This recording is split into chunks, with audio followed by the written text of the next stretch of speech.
daawwattoota sagantaa qophii har'a hawaasni walkeetti gaggeeffame keessatti akkuma beektanii gaaffii deebii gochaa jira. Amma yeroo kana immoo gaaffii deebii gaafachuudhaaf nama dubbatanii hiikaa jira.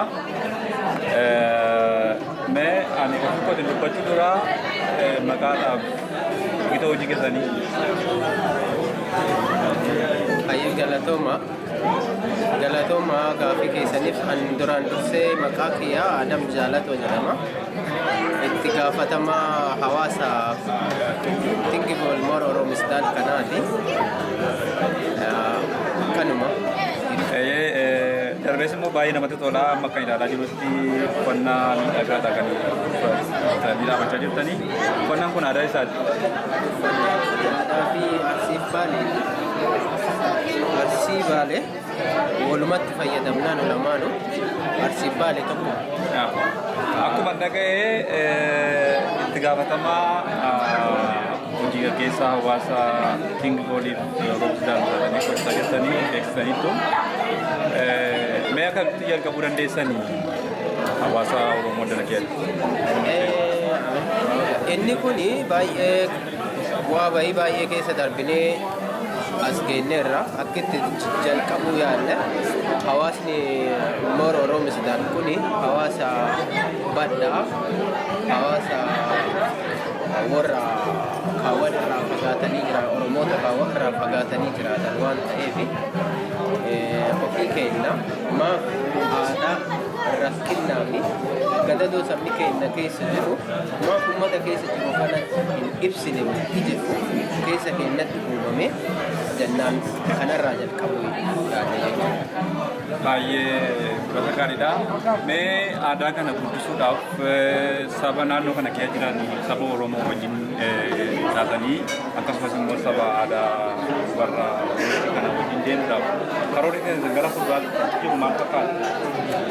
Karoorri keenya takkaffaa irratti karoorri keenya saba Oromoo kan biyya isaatii baqate sagalee biyya isaa irratti sagalee dhabe biyya isaa irratti mirga dhabe biyya isaa irraa baqatee biyya Noorwee keessa jiraataa jiru kanaani walitti hidhannee waliin moofne kallattii tokkoon mirga sabni keenya dhabe deebisiisuuf hojjetu kuni isa jalqabaati.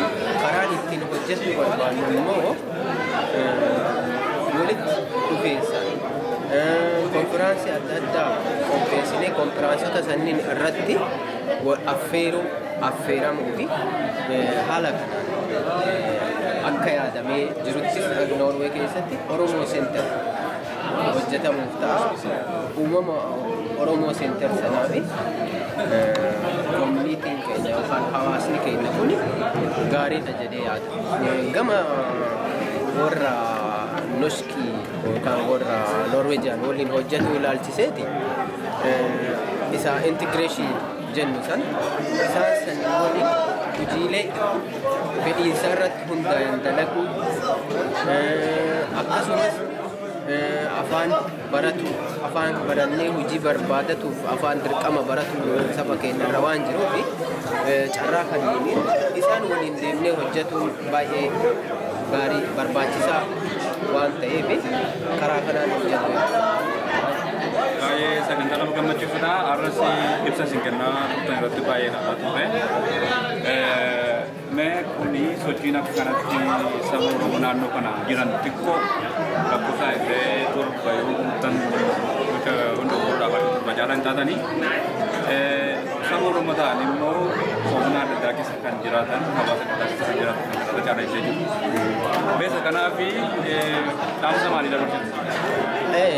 Ani akka hawaasa tokkotti akka hawaasa Tingibol Moro Oromistaan Oromoo kanatti dhaamsinu dabarsinu tokko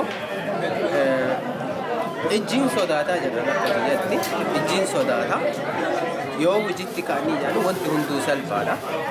Walaa gurmeessinu wal gurmeessinee mirga saba keenyaatiif afaan mannuu jedha.